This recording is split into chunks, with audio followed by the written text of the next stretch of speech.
Hello दोस्तों, कैसे हो? आपका स्वागत है त्रिपाण स्टडी सेंटर में। आज जो हम करने जा रहे हैं growth and development in a plant, ये चैप्टर 20 है। ये है एनआईएस बोर्ड के लिए, जो कि बहुत काफ़ी इंपॉर्टेंट है। साथ में उन बच्चों के लिए भी इंपॉर्टेंट है जिनका growth and development in a plant chapter है। ठीक है, चाहे वो सीबीएसई के हों, चाहे यूपी बोर्ड के हों, चाहे बिहार बोर्ड के हों, इन सभी बच्चों के लिए ये चैप्टर अत्यंत महत्वपूर्ण है। आपको पता ही है कि दोस्तों कि त्रिपाण स्टडी सेंटर जो है बच्चों के हेल्पफुल के लिए जो है हिंदी और इंग्लिश माध्यम दोनों का ही डॉस है। और साथ में आपको पता ही होगा कि अब इंग्लिश के साथ आपको हिंदी में भी डिस्प्ले होगा। तो ये काफ़ी इंपॉर्टेंट बनता है, क्योंकि क्या मैंने पहले भी कहा था कि जैसा बच्चा का जो बच्चे कहेंगे, जैसे बच्चों को सुविधा होगा, उसी प्रकार त्रिपाण स्टडी सेंटर जो है अग्रसर रहेगा। आपको पता है कि चैप्टर स्टार्ट करने से पहले एक बात जो मैं हमेशा कहता हूँ, जिसको आपको सोचना भी चाहिए, विचार भी करना चाहिए और अमल भी करना चाहिए, है कि जब भी वीडियो देखिए पूरा देखिए, क्योंकि अधूरा जानकारी सदैव खतरनाक होता है। साथ में एक इंपॉर्टेंट बात ये भी रहता है, अगर आप पहली बार वीडियो देख रहे हो तो लाइक शेयर सब्सक्राइब करना मत भूलना। देखिए दोस्तों, लाइक कीजिएगा तो बनाने वाले का जो है प्रोत्साहन बढ़ता है और आपके लिए अच्छा से अच्छा करने की कोशिश करता है। ठीक है, सब्सक्राइब करना आपके हित में है। इसका कारण ये है कि अगर आप सब्सक्राइब करके रखोगे तभी जो है मेरा वीडियो का नोटिफिकेशन मिलेगा। और आपको पता है कि मैं हर क्लास का जो है सब्जेक्ट डालता ही रहता हूँ समय समय पे। तो अगर सब्सक्राइब करके नहीं रखिएगा तो शायद उस वीडियो से आप अनभिज्ञ रह जाइएगा, यानी वो आपको प्राप्त नहीं होगा और आप उसका नॉलेज नहीं ले पाइएगा। साथ में जो अगर आप शेयर करते हो तो शेयर करना एक जग कल्याण के समान माना जाता है। इससे ये होता है कि मान लीजिए कोई जो है बच्चा जो है मेरी वीडियो को उसकी ज़रूरत थी और आपके थ्रू वो वीडियो उसको पास पहुंचा है, तो वो सदैव ही आपका धन्यवादी रहेगा और सदैव ही आपका जो है शुक्रिया अदा करेगा कि तुम्हारे कारण मुझे जो है वीडियो प्राप्त हुआ। तो दोस्तों, आपको पता ही होगा कि त्रिपाण स्टडी सेंटर सिर्फ एक क्लास के लिए ही अग्रसर नहीं है, ये कई क्लासों के लिए अग्रसर है। जैसे 8th 9th 10th 11th 12th CBSE के सारे चैप्टरों को कवर करेगा समय के साथ। प्लस जो है एनआईएस बोर्ड का 10th+2 को भी कवर करता है, सभी सब्जेक्टों का। प्लस जो है बीए पंजाब यूनिवर्सिटी का जो है फर्स्ट सेमेस्टर से लेकर 6th सेमेस्टर तक 8 सब्जेक्टों को कवर करता है। प्लस जो है एमए के जो है बच्चे ऑन डिमांड जो मुझे करते हैं कमेंट, उनके लिए भी त्रिपाण स्टडी सेंटर जो है अग्रसर है। देखिए दोस्तों, त्रिपाण स्टडी सेंटर इतना बड़ा है, विस्तृत है, तो आपको अभी जो है लाइक शेयर सब्सक्राइब कीजिए और अपने दोस्तों के साथ बांटिए। ठीक है, तो भूलिए मत, ये करना आपका फर्ज है और मेरा कार्य करना है आपको टॉपिक लेके चलना है। देखिए, आज देखते हैं हमारा आज टॉपिक क्या है। The next topic is measurement of growth. What do you mean to measurement of growth? So here, after knowing the different phases of growth, let us now to how to measuring growth in a plants. Growth in a plants begin to quantitative phenomena can be a measuring in the relations to be time. It can be measuring in a term of increasing the length or growth in case of stem roots and increasing the area of volume. It's mean to the in case of leaves and fruits, and increasing in the numbers of cells as the algae, yeast and the bacteria. Let us discuss about some method of measuring of growth in this length. So here is the first method is a direct method. Direct method means we know that growth generally take place at the apical region of plant. So growth in a length can be directly measuring by the mean of the ordinary measuring scale at any particular interval of time. So here our first activity on for you, there is the aim of to use of ordinary scale to be a measuring growth in the length of the stem of plant in your garden.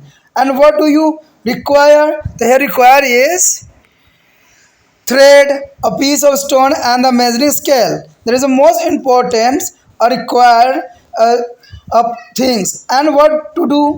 The what to do means tie the stone at the once into the thread and take the length of the stem from above the soil surface with the help of their thread, and mark the length of the stem on the thread with the help of the pen, and put the thread on the scale and note down to the length.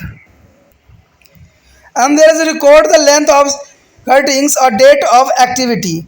Repeat the procedure and at the interval of 1 week. In this any change of length, there is so in this table there is a number of the week and the length of centimeter. You note down this length and measurement. You understand to the development for the length on plant. देखिए दोस्तों, यहाँ पर जो है वृद्धि मापन अत्यंत महत्वपूर्ण है। कहते हैं मेजरमेंट ऑफ ग्रोथ क्या होती है। वृद्धि मापन इतना महत्वपूर्ण क्यों माना जाता है? क्योंकि आपको अगर पता है कि हम जो है हाइट अगर इसलिए हम नापते हैं कि हमें पता लगता है कि हम कितने सेंटीमीटर बड़े हो रहे हैं कि हमारा जो है ग्रोथ रुक गया है। तो ये सभी प्लांट में भी इसी प्रकार की जो मेजरमेंट देखी जा सकती है, जो कि काफ़ी इंपॉर्टेंट होता है। मेजरमेंट करने से ये होता है कि पौधे कैसे बढ़ रहे होते हैं, इसके विषय में हमें जो है सही सही जानकारी प्राप्त होती है। कहते हैं वृद्धि की विभिन्न अवस्थाएं जानने के बाद जो है आप पौधों में वृद्धि मापन कैसे किया जाता है, इसके विषय में सोचेंगे। पौधों में वृद्धि एक जो है परिणात्मक प्रक्रिया है जिसे समय के संबंध में मापा जा सकता है। यानी संबंध के में समय में मापा गया, इसे मापन के शब्दों में माप कहते हैं। यानी इसको मेजरमेंट के नाम से इसको जाना जाता है। मेजरमेंट कई मानने में बहुत ही इंपॉर्टेंट होता है, क्योंकि आपको पता है कि हमने अगर 10वीं क्लास में अगर पढ़ा हो तो वहाँ पर जो है मेजरमेंट की हर एक तकनीक के बारे में हमने पढ़ा था और समझने की कोशिश भी किया था कि जो मेजरमेंट होती है किस प्रकार होती है। तो यहाँ पर इसी बात पे चर्चा भी की गई है। कहते हैं लंबाई या वृद्धि में बढ़ोतरी के संदर्भ में ये वो सब होती है। इसमें तना और जड़ के लिए वृद्धि होती है। क्षेत्रफल तथा आयतन बढ़ोतरी के संदर्भ में भी होती है। पत्तियों और फलों के लिए भी होती है। कोशिकाओं की संख्या में बढ़ोतरी के संदर्भ में शैवाल, ईस्ट और जो है जीवाणु के लिए जो जरूरी होती है। यानी सब जीवों में जो होती है वृद्धि अत्यंत महत्वपूर्ण है। अब यहाँ पर हमने सबसे पहले ये देखना है कि मेजरमेंट की जो है टेक्निक है, जो वृद्धि मापन की तकनीक है, तो पहला तकनीक इसमें क्या है? दोस्तों ये इसमें पहला जो तकनीक है वो यही है कि प्रत्यक्ष विधि। देखिए प्रत्यक्ष विधि अत्यंत महत्वपूर्ण है। हम जानते हैं कि वृद्धि अक्सर पौधों के शीर्ष भाग में होती है, इसलिए वृद्धि की लंबाई को सीधे ही मापा नहीं जा सकता। साधारण रूप में मापने वाले पैमानों से एक विशेष समय अंतराल के बाद मापा जा सकता है। तो प्रत्यक्ष विधि जो होती है, जो किसको हम डायरेक्ट मेथड भी कहते हैं, ये बहुत इंपॉर्टेंट मेथड होती है, क्योंकि आप जो इसको सही तरीक़ा से नाप सकते हो और आपके सामने जो है वृद्धि दिखेगी। यानी आप जब किसी टेबल में इसको नोट करते रहोगे ना तो आपको ग्रोथ जरूर दिखेगी। तो प्रत्यक्ष विधि जो है अत्यंत महत्वपूर्ण होता है। तो इसी में एक क्रियाकलाप एक्टिविटी दी हुई है और ये एक्टिविटी कई मायने में बहुत इंपॉर्टेंट है, क्योंकि ये एग्जाम व्यू से जो प्रैक्टिकल में भी आ जाता है। तो इसको आपको समझना भी चाहिए और इसको जो है अपने जो है पेज पे नोट डाउन भी करने की आवश्यकता रख देता है। अगर क्रियाकलाप देखें तो सबसे पहले है हमारा उद्देश्य। देखिए उद्देश्य क्या होता है? कहते हैं साधारण पैमानों की सहायता से आपने बगीचों के जो है पौधे के तने की लंबाई मापा होगा। आपके जिन वस्तु की आवश्यकता होगी इसको मापने के लिए एक धागा, ठीक है, एक पत्थर का टुकड़ा और एक मापक पैमाना, ठीक है। जब आप मापोगे तो ये बात ध्यान रखना कि धागे के एक सिरे पर पत्थर का टुकड़ा बंधित होना जरूरी है और मृदा की सतह के ऊपर से तने की लंबाई धागे की मदद से लीजिए। यानी ऊपर जो है मृदा की सतह, यानी जो है मिट्टी का सतह है, वहाँ से आप लंबाई को आपको लेने की आवश्यकता यहाँ पर पड़ेगी। कहते हैं पेन की सहायता से आगे धागे द्वारा मापी गई लंबाई के तने के ऊपर निशान लगाइए और पैमानों पर धागों के रखिए और लंबाई के लिख लीजिए। क्रिया के तरीके जो है सही रिकॉर्ड तैयार भी करना पड़ेगा आपको। इस विधि को एक हफ्ते के अंतराल पर पुण्य कीजिए, क्योंकि एक हफ्ता कम से कम इस विधि को लगेगा, तभी पौधे में आपको ग्रोथ का जो है कुछ पदचिन्ह निशान जरूर दिखेंगे। तो ये मेथड बहुत ही अच्छा है और ये साधारण तौर पे आप कहीं भी आजमा सकते हो, चाहे घर में भी आजमा सकते हो एक गमले में पौधा लगा के। तो ये दोस्तों मेजरमेंट की सबसे अच्छी विधि है और जिसको जो है प्रैक्टिकली रूप में भी किया जा सकता है।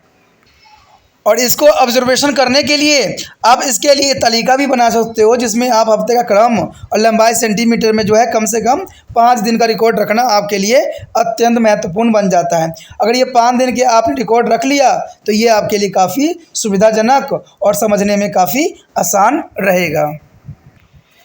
Our next is a measurement method is a axonometer. Friend, here axonometer is the most important method for more accurate measurement of length. We can use to the specially designed equipment is called to the axonometer.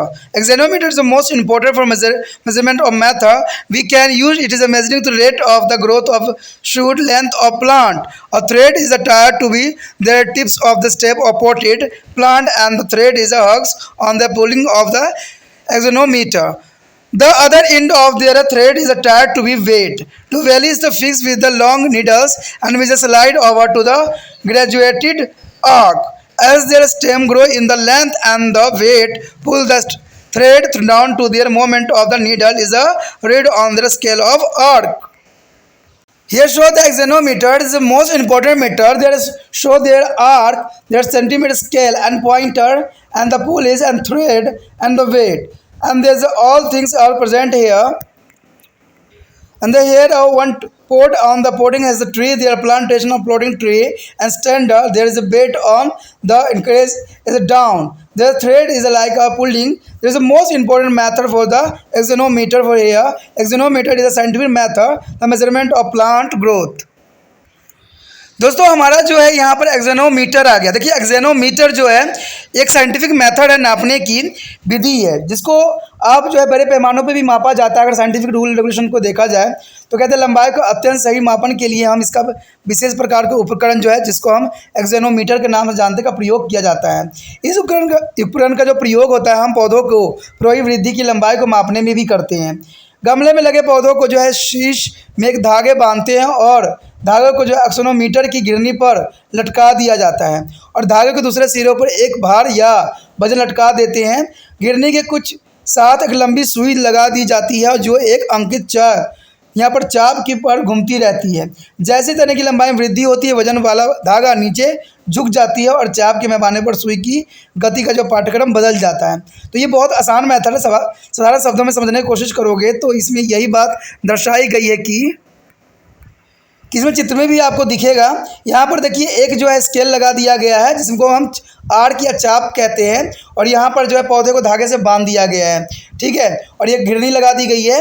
जैसे ये बाहर के यहाँ पर down होता जाएगा, ये घिरनी नचेगी और इसके सुई के धागे जो कांटे जो हैं, जो संकेतक चिन्ह है, वो भी घूमने लग जाएगा और नीचे की तरफ बढ़ता जाएगा। तो इस प्रकार जो है आप संकेतक का भी इस्तेमाल कर सकते हो, जो कि काफ़ी इम्पोर्टेंट ही स्थान यहाँ रखता है। और ये जो मेथड है कई मायने में बहुत इंपॉर्टेंट रहता है, क्योंकि इसमें हमें छोटा सा पौधे की आवश्यकता होती है और इसके लिए गमले में लगा पौधा भी आप ले सकते हो, जैसे इसमें चित्र में भी दिखाया गया है। और ये जो जैसे जैसे गिरनी नाचेगी वैसे वैसे जो है ये अपना जगह व्यवस्थित होती चली जाएगी। The next topic is factor affecting a plant growth. Who is the factor that affecting a plant growth here? Generally, plant growth is influenced by a number of factors, both external and internal. The first of the external growth of factor here, the external factors are those factors present in the environment that affect the growth of plants directly, indirectly. These factors are the light, temperature, water, and mineral nutrient. And the first is light. Friend, their external factor is light, temperature, water, mineral nutrient, etc. And there is a first is the light. The light mean you have already learned about the necessity of the light for the process of photosynthesis. And besides the photosynthesis, light is also stimulated for a seed germination and growth of seedling and differentiation of various tissue, organ, and reproduction. There is a most important for the light on the all plants. Here the one fact, when the plant grow in the dark, they become a tall and yellowish at the big and their leaves are very small. That is a fact is the most important here. But second is the temperature. Temperature is play the most important role in a growth of plant. Some plant grow in the cold climate and some in a hot climate. That is the most important thing here. The optimum temperature required for a growth of plant range between 228 to 30 Celsius, but it may be occurred in a temperature range of 4 to 45 Celsius. All the metabolic activity of plants are directly affected by the variation of temperature. There is all the metabolic activity is the effect by the variation of temperature. A very low temperature causing injuries to their plant due to chillings and freezing, and very high temperature stop the growth. I have already learned to the preview chapter. There is a high temperature stop to the growth because enzymes are not active on the high temperature. There is the most important things. And next is a water. So water is also is the most important factor effect to the growth of plant. You have already learned that a plant absorbs water by its roots and use it is the photosynthesis and other biochemical process, and some of it is lost through the transpirations. For a proper growth of plants, a particular quantity of water is required. Both deficiency and excess of water react to the growth of plants. And the last is the fourth part here, a mineral nutrition. The mineral nutrition is the most important nutrition in their lesson 9, the plant nutrition is also important for you, and we have already discussed the importance of meal and nutrition for the plant growth and development. All the metabolism process of required inorganic nutrition, the plant growth is a reversible effect by their deficiency of nutrient. दोस्तों यहाँ पर जो है हम अत्यंत महत्वपूर्ण यहाँ पर बात करने जा रहे हैं, डिस्कस करने जा रहे हैं कि पादप वृद्धि को प्रभावित करने वाले कारक। देखिए दोस्तों, कहते हैं किसी चीज़ को प्रभावित जो है कुछ कारक होते हैं जो प्रभावित करते हैं। ठीक है, आपको पता है कि प्रभावित करना कि नेचर का एक रूल है और यही रूल हर जगह लागू होती है, चाहे इंसान हो चाहे कोई भी रूल रेगुलेशन हो। ठीक है, जैसे आप देखिए त्रिपान स्टडी सेंटर ही है, ये उन बच्चों के लिए हेल्पफुल है जिनको ज़रूरी है इसकी। ठीक है, आज आपको पता है त्रिपान स्टडी सेंटर जो है बच्चों के लिए बनाता है। ठीक है, आपने कहा कि हमें हिंदी में भी डिस्प्ले चाहिए, हमें हिंदी में भी चाहिए, तो आपके ही कहने पे हमने ये किया। तो ये त्रिपान स्टडी इस मानने में आपके लिए सदैव हेल्पफुल ही बना रहेगा। मैं उन बच्चों के लिए बना रहा हूँ वीडियो जो बहुत कमज़ोर है, जिनको इन चीज़ों की ज़रूरत है। देखिए दोस्तों, मैं एक बात जानता हूँ कि मैं पढ़ाने की कोशिश करता हूँ, मैं सिर्फ कोशिश कर रहा हूँ बच्चों के हेल्प के लिए। इसमें बहुत से वर्ड ऐसे होते हैं जिसको प्रोनाउंसिएशन करना कठिन होता है, कहते हैं बड़े बड़े लोगों के लिए भी कठिन होता है। मैं अंग्रेज़ नहीं हूँ, मैं तो एक कहते हैं भारत का निवासी हूँ, और यहाँ भारत में कहते हैं इतना भी अंग्रेज़ की तरह बोलने नहीं आता है। ठीक है, और आपको पता है कि वो अंग्रेज़ भी होते हैं, वो पूरे सेंटेंस नहीं बोलते हैं। मैं BA तक बच्चों को पढ़ाता हूँ, चाहे कितने भी जो MA वाले बच्चे भी मेरे पास आते हैं, तो मैं सबको पढ़ाता हूँ, तो इतना क्षमता है मेरे पास। अब यहाँ प्रोनाउंसिएशन की एक वर्ड के लिए अगर आप सोचिएगा कि ये वर्ड गलत प्रोनाउंसिएशन हो रहा है, देखिए कहते हैं ना कोई भी इंसान के बहुत से स्ट्रेस होते हैं, बहुत से प्रॉब्लम रहते हैं, फिर भी आपके लिए अग्रसर है, हमेशा आपके ही लिए कार्य कर रहा है, तो इसका मतलब है कि कुछ गलतियों को आप भी जो क्या इग्नोर कर देना ही बेहतर होता है, और उसको आगे निकलने का ही जो है मार्गदर्शन, क्योंकि त्रिपान सेंटर सिर्फ आपको मार्गदर्शन के लिए बनाया गया है कि आपको जो कोई कंसेप्ट हो वो अच्छे से समझ में आ जाए, चाहे वो हिंदी में आए चाहे वो इंग्लिश में आए। हिंदी तो सिर्फ इसलिए बताई जाती है क्योंकि साइंस सब्जेक्ट है और साइंस इंग्लिश में रहती है, तो कई वर्ड जो होते हैं साइंस में आपके लिए अत्यंत महत्वपूर्ण रहता है।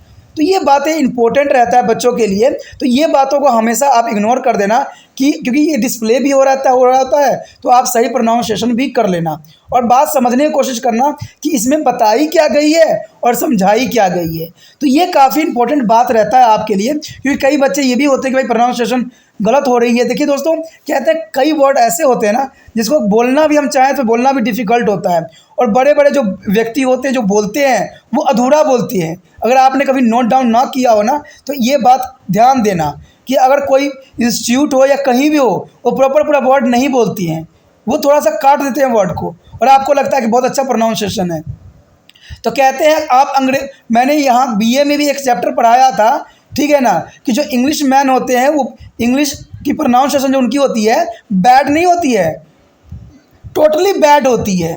ठीक है, अगर कोई बच्चा BA में पढ़ रहा हो पंजाब यूनिवर्सिटी में, तो उनका देखना एक चैप्टर है, ठीक है, स्पोकन इंग्लिश, तो उसमें ये बात पूरे क्लैरिटी के साथ बताई गई है कि इंडिया में तो फिर भी बहुत अच्छा लोग कोशिश कर रहे हैं, और इंडिया में लोग कोशिश करते हैं तो पता है क्या करते हैं, दूसरे व्यक्ति अगर छोटा मोटा उनको वर्ड पता हो और बंदे ने थोड़ा सा मिस्टेक कर दिया तो उसके बोर्ड के पीछे ही पड़ जाते हैं, शब्द के पीछे ही पड़ जाते हैं कि भाई इसकी प्रोनाउंसिएशन कैसी है।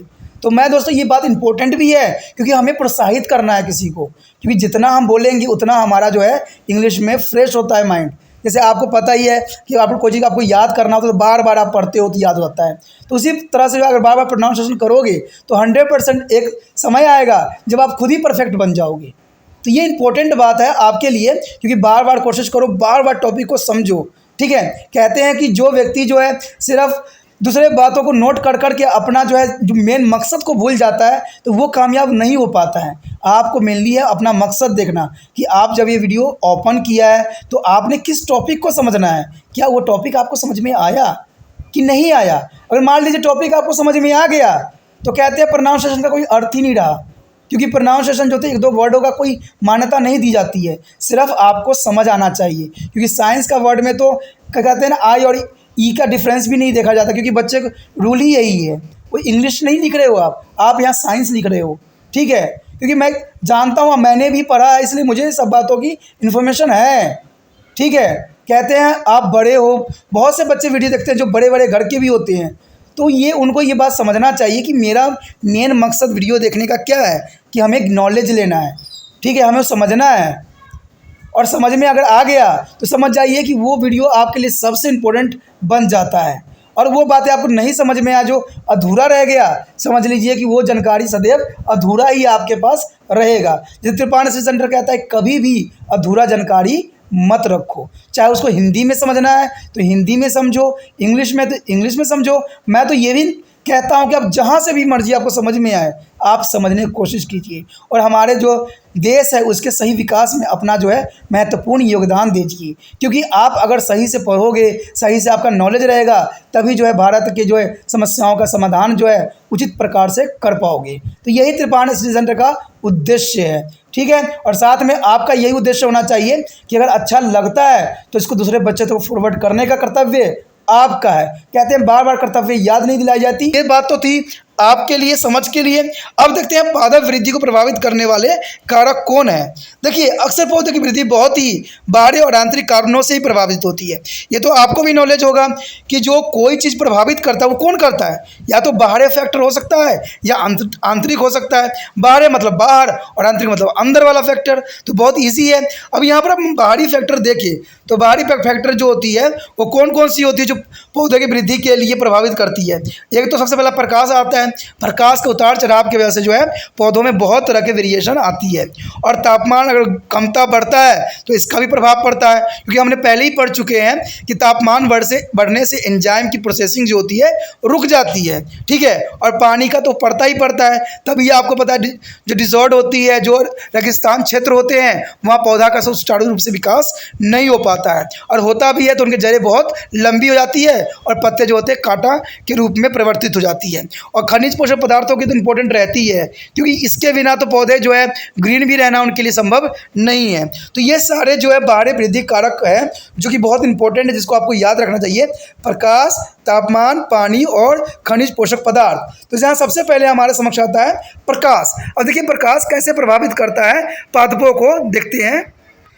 दोस्तों, यहाँ प्रकाश जो है, आप पहले ही प्रकाश संश्लेषण की प्रक्रिया के प्रकाश की आवश्यकता होती है। ये तो आपने पहले ही पढ़ चुके हो कि प्रकाश संश्लेषण में जो है लाइट की बहुत ही महत्वपूर्ण भूमिका होती है। ये आपने ये भी देखा था कि लाइट किस प्रकार की चाहिए जिसमें जो है ये फोटोसिंथेसिस होती है।